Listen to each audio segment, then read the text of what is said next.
Thank you for joining us again on what is the second part of our series entitled Cleaning Up Your Headspace.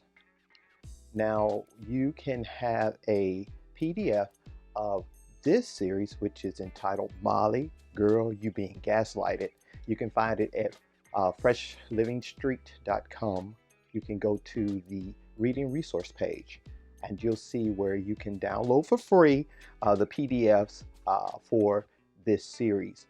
Our first in this series was Who is Talking in My Head. That was the first series. And each one of these are kind of a reading journal that you can answer questions and you can put your thoughts down in these journals. Now, as I said, the first journal was Who is Talking in My Head. And the second in the series is Molly, Girl, You're Being Gaslighted. And so you can download the PDFs for this series if you go to freshlivingstreet.com and you go to the media resource page. And also just check out the website. There are a lot of self-help videos to help you and reading material to help you find you in the journey, because I feel that if you're watching this, it's because you know that there's more to life and you just need some answers. Our series today is entitled Molly, Girl, You're Being Gaslighted. Gaslighting is a form of psychological abuse where a person or group makes someone question their sanity, their perception of reality, or memories. People experiencing gaslighting often feel confused, anxious, and unable to trust themselves. Now, the term gaslighting was derived from a 1938 play, and then it was turned into a film in 1944, and it's called Gaslight. In this film, it just simply shows a husband who manipulates his wife into thinking she has a mental illness, and he does this by dimming their gas-fueled lights, which they used back in those days, lights that were fueled by gas, and he would dim them, and then he would tell her that she was hallucinating, thinking that they were at full power. Now, most of us have been gaslighted for most of our human lives on this earthly plane. And you ask, well, who am I being gaslighted by? We have been gaslighted by the world or society, and we have been gaslighted by our value systems that was taught or that came from this world society. And we're going to discuss that today. Now, just as a brief recall of what we did in our last series, which is entitled Who is Talking in My Head, we discussed our relationship with the psyche. The psyche is, by other names, some would say this human spirit, the other would say the mind. But we discussed our relationship, and who do I mean by us? I'm talking about the one who lives in the earth suit. Now, let's be reminded, the earth suit is simply our spirit, which is our mind, our emotions, and our bodies. And so we discovered in the last series that we were not the voice that's in our mind. We examined the differences between the mind, the ego, and the real us. And that's the soul that lives or sits on the seat of awareness. The true us, who are the ones who watches the mind, the body, and the emotions from a place of awareness. We do this with the conscious or intention, which allows us to focus without being a part of the mind, the body, or emotion. We simply watch. Now, we have to realize that the mind is in a constant struggle with the soul, or the one who sits on the seat of awareness trying to take control. And we discovered last week that, and today we'll discover why we who sit on the seat of awareness have lost control and who helped to do this sabotage to us. We also discussed the mind's or the ego abilities. One of the abilities was mind chatter, the ability to present thoughts in the form of conversation. We talked about how the mind or the ego had the ability to mimic the human voice in our head to convince us, the listener, that we are the ones who are talking, as opposed to being the ones who sit in the seat of awareness and who are observing this. It also had the ability to never stop talking to keep the one who sits on the seat of awareness busy. These are a few of the manifold manifestations of the mind's ego that the ego uses to stay in control of this earth suit we live in on this planet. This series will focus on what was discussed in the last series. We will discuss the point of the mind's greatest manipulation.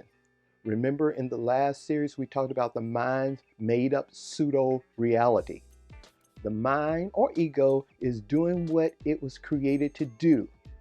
It observes the outside world or society and protects the body, mind, and emotion. Now let's go back to school for a minute. Last time we talked about Sigmund Freud, the guy who postulated the theory of the craziness and the wonderfulness of the human mind. And he talked about the divided psyche. And the divided psyche was the human soul, the mind, or spirit. Those are just words that we use for the psyche. But he divided them into three parts. The first part was the id, which was described as our primal animal nature. This is the primitive and instinctual part of the mind that contains the sexual and aggressive drives and also other hidden memories. The other part was the superego, which operates as our moral compass. The ego incorporates the values and the morals of society, which were learned from our parents, from churches, from schools. And then we have the ego. Now, the ego is the representative that we use to show ourselves to the outside world. And it struggles to maintain a balance between the crazy id and the crazy super ego. So remember, the id is basic, primal, kind of the wild side. And the super ego is the part that went to church, the part that went to school, that was taught to be acceptable to the outside world. All of us came into this reality that we called life on the earthly plane as complete beings. We came without fear, dread, fret, alarm, panic, terror, trepidation, or painful agitations in the presence or anticipation of danger. All of us came into this reality that we call life on the earthly plane as complete beings. That means that we came without fear, we came without dread, we came without the anticipation of danger. Now, fear in the most general term implies anxiety and usually the loss of freedom. We were perfect until we were indoctrinated and manipulated. We were gaslighted by two sources, which ascribe to the id, the superego, and the ego. One of these sources was the outside world or society. And the society had its rules, beliefs, laws, religion, culture, government, schools, etc. The other source was our inner world of thought inside of our mind. The inner world contains the reactions, feelings, sensations, memories of all the individuals to things in the outer world. The outer world accepted as a counter term to the inner world of our being an individual. Now, let's discuss the outside world or society. What is your first conscious memory of being alive? Some people have the ability to remember events that happened when they were 2 or 3 years old. Some of us can't remember anything until maybe we were 5 or 6 years of age. But we can all be sure one thing, that we all lost our sense of innocence to to the same source, and that was the outside world or society. Now, I remember for myself, uh, I think I have met people who say, well, I remember this too, but it's just a separated event and there was no continuation. But I remember the day when I first came alive, as I put it. I will never forget it. I just seemed to have awakened to life in the back seat of the cars. This is back during the 60s. And we were on our way to a birthday party. And it just seems, and I can just see it as vivid as today as it was 100 years ago, that I just woke up. But it was not a memory where I just remembered something and then, went into another blank, but it's where I remember just being totally aware of life from that point until today. Go back in your memory. Think about when was the first time that you really remember being conscious, not having, like it says, sporadic little thoughts of a birthday party, but you don't remember anything about it, but where you just woke up and you stayed woke, as the young people say, and think about who surrounded you. I remember my father and my mother were in the front seat, and my sisters and brothers were in the back seat. Where did it take place? I can still see the street that we were driving down. And what was the circumstance? As I said, for me, it was for this birthday party. So just take a little time to just kind of think for a minute to recall when it was that you woke up to this life. I love it when two worlds collide. For those who are single, and one day you were single and you're walking down the street, you meet someone and they're brand new to you, and they bring with them their experiences, you bring your experiences, and the two worlds just collide. Or you're in a learning situation, or you're in just most situations. You can be in a Walmart where just two worlds, they may collide for just a temporary space of time, but where, you're in your world, they're in their world, and you both collide. Unfortunately, those of us, or maybe fortunately for some of us, but unfortunately for us, and I'm talking about for the one who sits on the seat of awareness and notices consciousness, we chose as parents, individuals who didn't maybe they thought we needed fixing. So once we came into this plane, and I'll be using the word newbies, once the newbies came into this plane, they started immediately to fix you. They took this perfect being and they were going to fix it. Now, the truth is about you, the one who sits on the seat of awareness. You, just as the stars, earth, and sky, and everything in existence, you are a manifestation of the one living God, or the universe, or whatever moniker you use. Everything is a part of the spirit source and carries an energy signal. You, as spirit, is neither male nor female. You are eternal without end because of your connection to spirit, God, universe, or whatever moniker you desire or that you use. This soul is placed in a earth suit, which is comprised of body, emotion, thought, and mind. The real you is pure love and pure light. Unfortunately, modern society or the consciousness of men who live according to the dictates of societies have no idea what to do with purity. They have no idea what to do with love. They admire purity and they crave love, but because of their love for control and power, they find themselves destroying purity. They find themselves defiling purity. They find themselves destroying love. They find themselves defiling love. It is always amazing, and this is just an example, and this is not to fat shame, but it's just to show a point of where we're trying to go to.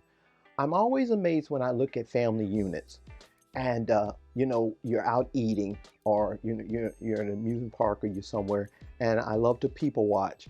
But I'm always amazed to see, sometimes when I'm out dining, you'll see parents and grandparents out dining. And it's apparent that the family struggles from being morbidly obese, because you're looking at their body type. But then you look, or you see the children who are also suffering from the same struggle. I ask myself, if the parents and the grandparents know the heartaches and the medical problems from overeating or bad diets, which has affected 2 generations already, why would they put their children, whom they say they love, through the same nightmare when they have the knowledge and the power to stop the madness? But this brings me to the point, and I'm hoping that it will enlighten you to understand about the influences of society, and how the influences of society can shape our inside values, and in sometimes make us helpless to be able to be happy, to be at peace. Now, let's talk about what happens during this process of you being transformed from purity and love into who we are today. Now, you as a newcomer to the earthly plane comes in a form. Now, you come in a form that is helpless. You don't speak the language. You can't feed or clothe yourself. You're totally dependent on others to keep you alive. You can't walk. You're totally helpless, but you have a bright power, a light of presence. This presence melts the cold heart of those who have been indoctrinated on this earthly plane, or who have been gaslighted by society in their own minds, which is the ego. They can't explain it, but you remind them of something that they have long lost and no longer have: a being who is pure love and has no fear. Now think about it. When you're in the presence of a child aged 0 to 3, and I love to watch people when someone brings a brand new baby or a little baby into the company of people who have not seen the baby, and everybody ooh and ah. Ask yourself, when you're in that type of situation, what do you observe about this new being? You observe the smell, you observe the innocence, as we call it, which is nothing but purity and love. What feelings or emotions do you express? Some people get so overwhelmed, they just start talking goo goo gaga gaga to the baby, trying to communicate with the newbie. What When you had your own kids, when you had your own children, and then when they were small, um, what did you see? Whom did you see looking back at you through their eyes? Just think about it. I thought about something that happened with me and my children. It seems like they went to bed one night as sweet, loving, kind beings, and someone came and snatched their souls, and they woke up the next morning as teenagers, and they became selfish, and they became the things that teenagers go through. And you go, what happened to that wonderful child that I used to know? These are just things that we notice on the natural plane, but think of in spiritual eyes. Think about that baby, and when you're looking at him, who do you really see looking back at you? Now let's talk about the big fix. This is the integration process. Now that you as a newbie are here on the airplane, you must learn how to live here. So it becomes your parents' responsibility, and remember, they're infected, to teach you how to live here. At this moment, everything for you is brand new, the newbie, the body, the mind, the spirit, and the emotions.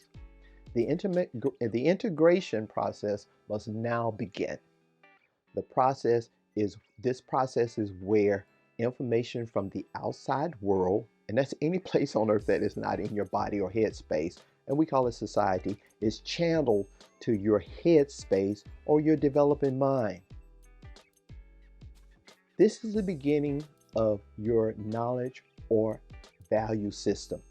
This process of replacing purity and love, only to be replaced with information to build the superego. And remember that society with its rules, beliefs, laws, religion, culture, government, schools, etc. This training begins with teaching you how to decode the language so that you will be able to communicate and receive the information. You are taught to classify your sexuality and to identify with certain behaviors that are indicative to your body's anatomy. This is the way a young lady acts. This is the way a young man acts. A young lady does not do this. A man does not cry. You are taught behaviors that are indicative to your body's anatomy. Now, the primary purpose of the world system is not to unite the human souls on earth. It is to keep souls divided or separated. Each human soul is connected to the source and is only complete when joined in unity to the source. And the source is the universe, God, spirit, as I said, whatever spiritual moniker you name that you would put on the source. The world system is about individuality. It supports making oneself happy. And how does it do that? Through the collection of things, indulging in whatever the base nature, which is the id, demands, and watching out for oneself, which we call self-preservation. In the Christian tradition, in St. John, the 2nd chapter, the 16th verse, it states, "For all that is in the world, that is society." This is not talking about the trees and the birds and the bees. For all that is in the society is the lust of the flesh. I want what I want. The lust of the eyes. I want what I see. And the pride of life. It's all about me. And it is not of the Father or the source or universe, or as I say, whatever moniker you use, but it is of the world system. The illusion of being in control reinforces the lie of being alone or separated from everything. That's the earth, the sky, the universe, other men, and especially the source or the light or God, or as I say, whatever moniker you choose to believe in. Now, how does it does it? It takes it by using your innocence against you. Now, this is called dirty pool when I was coming up. You know, when you had street ball and you had the big guys, but then you had the little guys who were inexperienced and they had to choose one or two, or they were gonna run home and tell their parents. So everybody would choose the weak guys last. And the other team would take advantage of that weakness, and they would use it to win the game. And we would call it dirty pool because you used the weakness that you knew was going to help you to win. And so this is the same thing that society does for each one of us. They use our innocence. Here we are, newbies to the earth. We were pure light, we're pure love, and they use that against us because you or the newbies are new to the earth plane. They have no need to be afraid that what they are being taught is wrong or right. My mind goes back to in my former life when I was a principal, and I was a principal at a children that had learning disabilities, and we specialized in dealing with children with ADHD and all the other alphabets. But I remember one specific child who was at the school, and This kid had no sense of fear. You could just say, and I'll just use a name, Leonard. Come on, let's go jump off the roof. And he would follow you, would not think, and he would jump off the roof. We just saw him do a lot of things where other kids would back up, but it seems like this kid just had no sense of fear. I think about when they were building bridges back in the early century, and how they would use, I think it was Sioux Indians, because they had no sense of fear on those tall bridges. And so since they didn't have a sense of fear, it made them excellent workers to work in heights. So when you came into this earth plane, you had no fear. So you weren't afraid when you were told things that somebody may be playing dirty pool on you, because you were love and you were purity, and you received this information with faith. Now, faith is just complete trust or confidence in someone or something. The outside world or system was built idea by idea since the first humans began to live in group settings from tens of thousands of years ago until today. Through trial and error, certain teaching methods have evolved to integrate souls into the system. One such method is the use of bright colors. That's the reason why when you go to school, they just use bright colored red, just all over the place. And singing have proven to be very effective. I think all of us, our first big hit in pre-K, or maybe even at home, was the ABC song. A, B, C, D. This is how we learned our ABCs. Remember, we're learning how to communicate so that this information can be processed back to us. Remember when you got to church, most of us, our first song, yes, Jesus loves me, for those who are in the Christian tradition. This was just to, as I said, to help you to receive the information, to learn the language, and for you to become a part of the system. It is through this integration process that you were taught reward and punishment. You were born with the ability to think 1,000 ideas at the same time. This is a natural ability for the newbies who were just being introduced to the earth. Now, let's prove this. Get a sheet of paper. And once you get a sheet of paper, close your eyes. Make sure you have a pencil also. Close your eyes. Then open them quickly. Write down everything you see in 3 seconds. Okay? Maybe that didn't work because you can't write fast enough to write down everything that you see. Well, try this. Close your eyes again. Now, when you open, give details about everything you see in 3 seconds. Well, you can't do it. We have the ability, and we're talking about the one who sits on the seat of awareness, has the ability to use the eyes. Now remember, our eyes are just simply cameras. They're taking pictures. That's all the eye does, and it brings the information to our brain. It's just a computer, just like on your iPhone. It's just a camera taking in pictures. But this ability that we have to open our eyes and we see everything. You know, if you're in the library, you see all the books.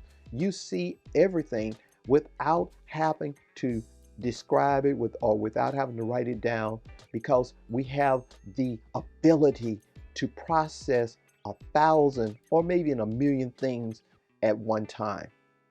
If you've ever tried to teach pre-K 3, which are 3-year-olds, to write or to color in the lines, you might as well, and you want them to sit down at a little desk and do this with pencils, you might as well forget it. They're not interested. They just want to explore and to play.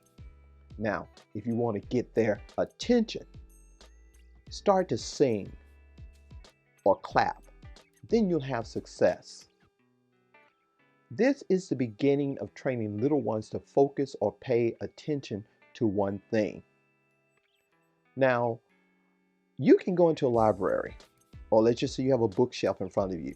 Now you are using your natural ability. You see the hundreds of books or 50 or 60 books, and you see them on different shelves. You see the colors, you see the letters. But you have this ability where you can take your conscious and you can focus on one thing, where you just see one book and you see the title. Even though you still see the others in the background, you're able to bring the title or that one particular book into focus. Because as I said, we can perceive millions of things at the same time, but using our attention or focus, we can hold what we want to perceive in the front of our minds. This is the trick to getting newbies to focus. And this is what the world does, because it has to slow down the mental process to teach this low vibration information as opposed to the high vibrations that we're used to processing when we come into this earthly plane. Now, on vibrations, looking at the chart, you'll see that at the top of the chart, and these are high vibrations, are enlightenment, peace, joy, and love. At the bottom, we have shame, guilt, apathy, grief, and fear. These are low vibrations. And just to bring that point home, I don't know, I think all of us have had the experience where you walk into a room, it can be at work or at home, and there's been an argument before you walked in. You had no idea what was going on, but when you walked in, you knew something was wrong because the vibration was so low. You know that something had happened or had been said before you got into the room, and you can feel the low vibrations. Or when you see a couple that's been arguing and they try to pretend that everything's all right, but you get a vibe. You get low vibrations. And it's on the other end, when you walk into an atmosphere where everybody's peaceful, everybody's calm, everybody's happy, everything's going right, you sense that vibration, and it's a higher vibration. Now, ideas, thoughts, and exercise can be implemented by the process of repetition to make sure that they stick permanently. This is why when we were in school, and as I said, I was a principal in my former life, and you experience it also. Let's just talk about multiplication. I think we did multiplication from the second grade all the way up through the sixth grade. And it was only, for the most part, 12 sets of groups of multiplication from 1 to 12 that you had to learn. But you did it in a slow process. One year you just introduced it. The next year you did the single digit, then you did mixed single digits, then you did multiple single digits. But each time you're just reinforcing it. And this is what the system does in order for us to make this information stick. It's just constant repetition. Because you were taught how to slow your natural learning process, which was done by the ego, it can now pick and choose in order to establish its own belief system for your internal world. Because in order for something to become a value for you, you have to agree or you have to accept it. See, some people can accept the tradition of burying a chicken egg in the ground and come back a year later and open it and eat it. Some of us, we will never accept it. It will never be a part of our value system because it's too foreign and we refuse to accept it. So the thing is, and this is how the system, the world system, integrates certain ideas into us. If you're in a culture where certain things are acceptable, it's repeated to where it becomes your own value. This is the beginning of separating the authentic you from the outside world and other souls.